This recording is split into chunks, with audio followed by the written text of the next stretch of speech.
Assalamualaikum warahmatullahi wabarakatuh. Kami dari kelompok 1 akan mempresentasikan hasil diskusi kami dengan materi Learning Goals dan Learning Outcome.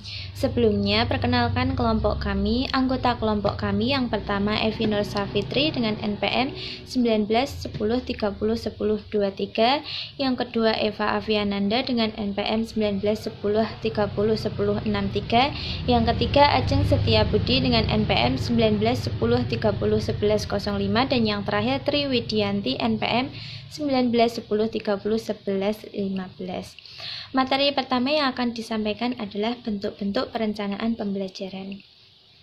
Guru yang berperan sebagai perencana harus dapat memutuskan bentuk perencanaan yang sesuai dengan ruang lingkup pekerjaan yang dibebankan kepada guru.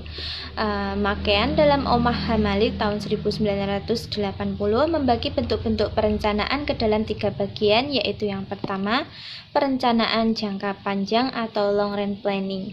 Perencanaan ini mengembangkan dan memelihara perspektif yang berkenaan dengan konsepsi secara menyeluruh tentang pembelajaran yang akan diberikan.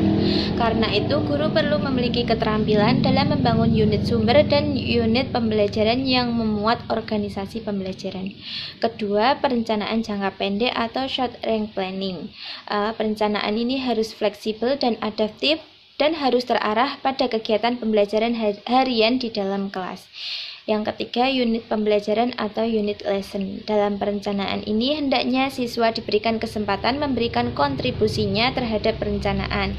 Kesempatan ini akan turut memperkaya kemungkinan untuk mencapai tujuan instruksional. Pendapat lain juga disampaikan oleh Shaudih tahun 1988 yang mengemukakan bahwa guru mengembangkan perencanaan dalam bidangnya untuk jangka waktu 1 tahun atau 1 semester dan beberapa jam saja. Untuk 1 tahun dan semester disebut sebagai program unit, sedangkan untuk beberapa jam pelajaran disebut program satuan pembelajaran yang masing-masing memiliki komponen yang sama, yaitu tujuan, bahan, metode, dan denevolusi.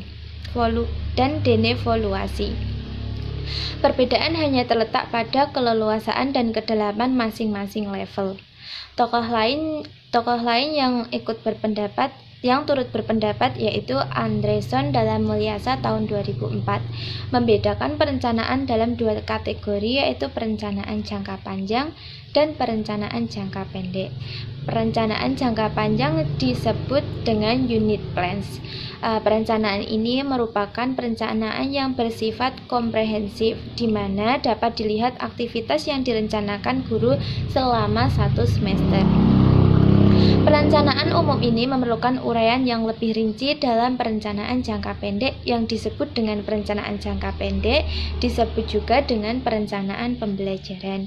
Guru dapat memodifikasi perencanaan umum yang telah dibuatnya disesuaikan dengan kondisi kelas dan karakteristik siswa. Perencanaan unit dimulai dengan pertimbangan isi atau konten yang telah ditetapkan dalam kurikulum nasional yang berlaku. Selanjutnya, prioritas utama yang harus dipertimbangkan dalam tahap ini adalah informasi yang telah diidentifikasi seperti jumlah siswa, materi yang akan disampaikan, pendekatan pembelajaran, dan kemungkinan sumber belajar. Bentuk-bentuk perencanaan lain juga dikemukakan oleh Lorin dari Savage dan Armstrong 1996 pada halaman 124, yaitu perencanaan jangka panjang dan jangka pendek. Perencanaan jangka panjang disebut dengan unit plan, yang berisi garis besar atau outlines mengenai apa-apa yang dikerjakan selama 1 tahun pembelajaran atau 1 semester. Perencanaan unit ini selanjutnya dijabarkan menjadi bagian-bagian rencana yang lebih kecil, yaitu antara 2-4 minggu pembelajaran. Berdasarkan seluruh materi yang telah diuraikan tersebut, maka dapat disimpulkan bahwa bentuk perencanaan pembelajaran itu terbagi dalam 2 bentuk, yaitu yang pertama perencanaan jangka panjang dan yang kedua perencanaan jangka pendek. Nah, di sini ada sistematika perangkat pembelajaran. Pembelajaran dapat kita ibaratkan seperti kegiatan memasak. Misalnya, hari ini kita ingin membuat masakan yaitu sup. Nah, sup ini dapat kita ibaratkan sebagai tujuan pembelajaran. Lalu, dalam membuat sup, pasti kita membutuhkan bahan-bahan dan kegiatan dalam memasak. Nah, hal ini dapat kita ibaratkan sebagai hasil pembelajaran. Kemudian, setelah kita memasak dan masakan tersebut jadi, maka kita dapat merasakan bagaimana rasa dari sup tersebut. Hal ini dapat kita ibaratkan sebagai ukuran tujuan kinerja kita, seperti apa hasil dari bekerja. Nah, perangkat pembelajaran adalah kumpulan instrumen atau alat yang digunakan dalam aktivitas pembelajaran, yang terdiri dari media, alat, bahan, dan panduan. Hal ini dapat kita ibaratkan sebagai fasilitas yang bisa dimanfaatkan untuk aktivitas pembelajaran pada siswa di ruang kelas. Perangkat pembelajaran dapat berupa silabus, rencana pelaksanaan pembelajaran atau RPP, LKS, dan THB dengan sistematika sebagai berikut. Nah, di sini ada sistematika dari rencana pelaksanaan pembelajaran atau RPP yang memuat identitas berupa nama sekolah, mata pelajaran, kelas atau semester, kemudian ada alokasi waktu. Selanjutnya ada kompetensi inti atau KI. KI ini memuat KI1, KI2, KI3, dan KI4. Nah, KI1 memuat aspek spiritual, KI2 memuat aspek sosial, KI3 memuat aspek pengetahuan, dan KI4 memuat aspek keterampilan. Kemudian dalam RPP kita juga harus mencantumkan kompetensi dasar atau KD beserta dengan indikator pencapaian kompetensi atau IPK. Nah, kompetensi dasar adalah sejumlah kemampuan yang harus dikuasai oleh siswa dalam mata pelajaran tertentu sebagai rujukan dari penyusunan indikator kompetensi. Indikator pencapaian kompetensi dirumuskan menggunakan kata kerja operasional yang dapat diamati dan diukur, yang mencakup pengetahuan, sikap, dan keterampilan. Kemudian ada tujuan pembelajaran. Nah, tujuan pembelajaran ini menggambarkan proses dan hasil yang diharapkan supaya tercapai dan sesuai dengan kompetensi dasar yang ada. Seperti setelah mengikuti proses pembelajaran, peserta didik diharapkan dapat, nah seperti itu. Kemudian ada materi pembelajaran. Materi pembelajaran memuat fakta, konsep, prinsip, dan prosedur yang relevan, yang ditulis dengan rumus dari indikator pencapaian kompetensi. Kemudian ada metode pembelajaran. Nah, metode pembelajaran digunakan untuk mewujudkan suasana pembelajaran dan proses pembelajaran supaya siswa dapat mencapai kompetensi dasar atau indikator yang telah ditetapkan, seperti pendekatan yang digunakan dan model pendekatan yang digunakan. Kemudian ada media, alat, atau bahan. Nah, media yang digunakan untuk mencapaikan materi pembelajaran itu sebagai perantara supaya siswa dapat memahami materi tersebut. Kemudian ada sumber belajar. Nah, sumber belajar ini mencakup sumber rujukan berupa lingkungan sekitar, narasumber, alat, dan bahan. Kemudian ada kegiatan pembelajaran. Nah, kegiatan pembelajaran ini terdiri dari kegiatan pendahuluan.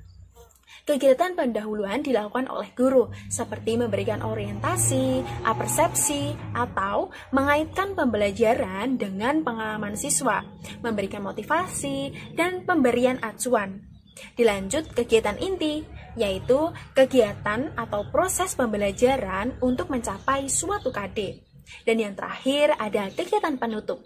Kegiatan penutup ini diisi dengan memberikan rangkuman, kesimpulan, ataupun penilaian maupun refleksi yang dapat memberikan tindak lanjut. Kemudian ada penilaian pembelajaran. Nah, penilaian ini dapat berupa proses dan hasil yang telah disesuaikan dengan indikator pencapaian kompetensi. Nah, teknik penilaian ini pun dapat berupa sikap, pengetahuan, dan keterampilan. Kemudian di slide selanjutnya ada sistematika penulisan silabus. Nah, sebelumnya sistematika penyusunan silabus atau penulisan silabus ini adalah pedoman dalam menulis RPP. Dalam artian sebelum kita membuat RPP, kita harus membaca terlebih dahulu silabus tersebut. Nah, silabus ini sebenarnya juga sama, juga memuat identitas berupa nama sekolah, mata pelajaran, kelas atau program, dan semester maupun tahun pelajaran. Kemudian ada kompetensi inti. Kompetensi inti ini memuat KI1 yang memuat aspek spiritual, KI2 memuat aspek sosial, KI3 memuat aspek pengetahuan, dan KI4 memuat aspek keterampilan. Nah, selanjutnya ada kompetensi dasar yang ditautkan dengan indikator pencapaian kompetensi, materi pembelajaran, kegiatan pembelajaran, penilaian, alokasi waktu, dan sumber belajar. Nah, dalam hal ini, kompetensi dasar disandingkan dengan indikator pencapaian kompetensi, materi pembelajaran, kegiatan pembelajaran, penilaian, alokasi waktu, dan sumber belajar, seperti itu. Yang selanjutnya adalah sistematika lembar kegiatan siswa atau LKS. Yang pertama, analisis kurikulum. Hal ini dimaksudkan untuk menentukan materi yang harus atau memerlukan LKS. Hal ini dilakukan dengan cara melihat materi pokok dan pengalaman dari materi yang akan diajarkan. Kemudian, kompetensi yang harus dikuasai oleh siswa. Yang kedua adalah menyusun peta kebutuhan LKS. Peta kebutuhan LKS disusun untuk mengetahui jumlah LKS yang harus ditulis dan urutan LKS. Hal ini diawali dengan analisis kurikulum dan analisis sumber belajar. Yang ketiga, menentukan judul-judul dari LKS. Judul LKS ditentukan atas kompetensi dasar atau KD, materi pokok, atau pengalaman belajar yang terdapat dari kurikulum. Yang keempat, penulisan LKS, yang meliputi perumusan KD yang harus sesuai, lalu menentukan alat penilaian, penyusunan materi, memperhatikan struktur LKS. Yang selanjutnya adalah tes hasil belajar. Yang pertama, mengenai pengetahuan umum merajuk pada kemampuan seseorang untuk mengingat kembali hal-hal yang telah dipelajari oleh siswa. Aspek pengetahuan dapat mencakup hal-hal khusus, misalnya mengingat rumus, nama benda, dan juga istilah, misalnya mengingat definisi massa benda. Yang kedua adalah pemahaman.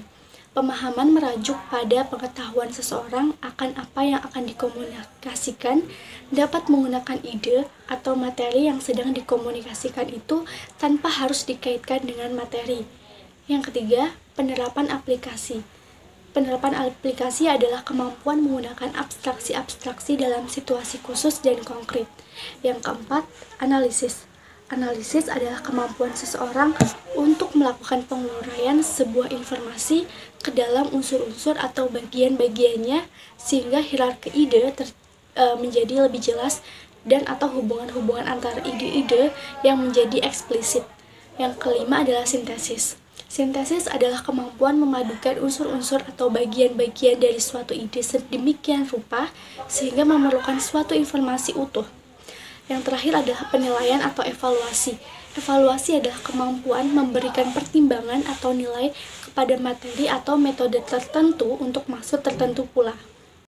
Kemudian yang selanjutnya, ini ada teori penyusunan perangkat pembelajaran. Jadi, perangkat pembelajaran adalah hal-hal yang harus dipantau sehingga pelaksanaan pembelajaran ini lebih terarah untuk mencapai kompetensi yang diharapkan, menurut Rusman 2012. Lalu, apa saja sih yang termasuk ke dalam perangkat pembelajaran itu? Nah, di sini ada 6 poin. Yang pertama, ini ada silabus, 2 RPP, 3 lembar kegiatan siswa atau LKS, 4 instrumen evaluasi atau tes hasil belajar, yang kelima ada media pembelajaran, dan yang terakhir ada buku ajar siswa. Nah, yang pertama ini ada silabus.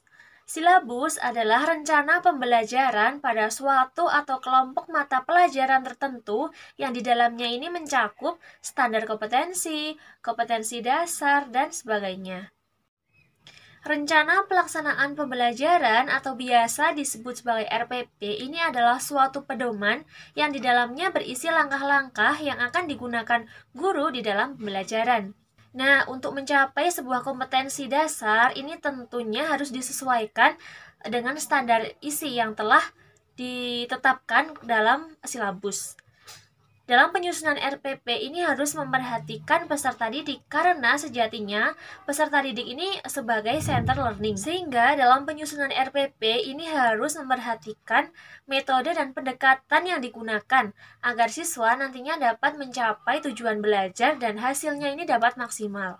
Yang ketiga ini ada LKS. Nah, menurut Andi Prastowo, LKS adalah bahan ajar yang berbentuk cetak yang berupa lembaran-lembaran kertas yang di dalamnya ini berisi materi, tujuan, dan juga petunjuk-petunjuk pembelajaran berupa tugas yang harus dilakukan oleh siswa.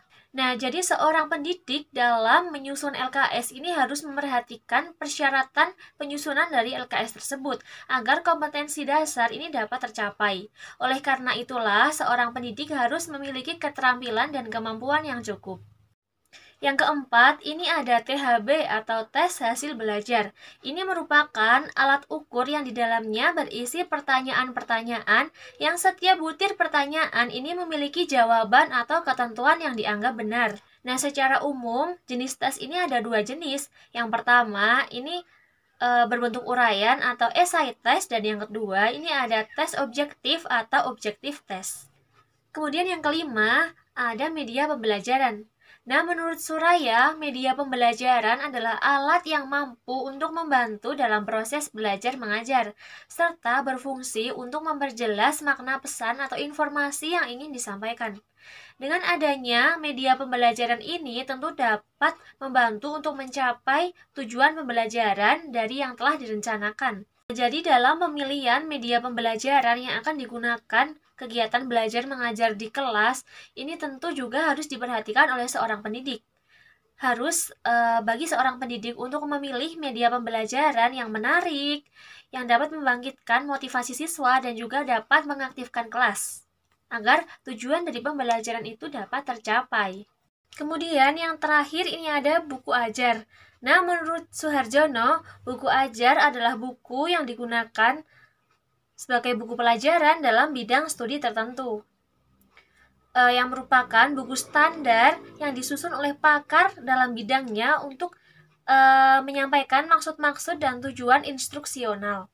Nah, biasanya dalam penyusunan buku ajar siswa ini dilengkapi dengan sarana-sarana yang mudah dipahami dan juga serasi, agar siswanya itu mudah untuk memahami isi dari buku ajar tersebut. Nah, jadi buku ini disusun untuk mendukung lingkungan atau suasana yang memungkinkan bagi siswa itu untuk belajar.